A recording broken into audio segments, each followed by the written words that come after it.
Hello friends, today in this video I will show you how to create Google slide. So click on these menu dots. Here click on slides.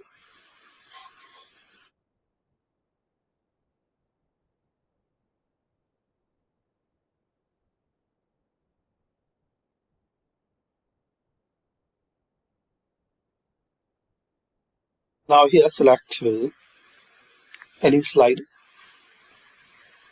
You will see some template ready to use.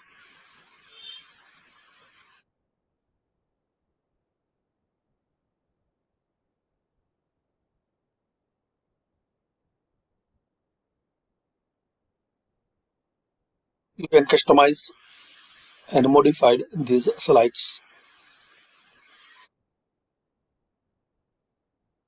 After that click on a file and share it. Also you can download from different format.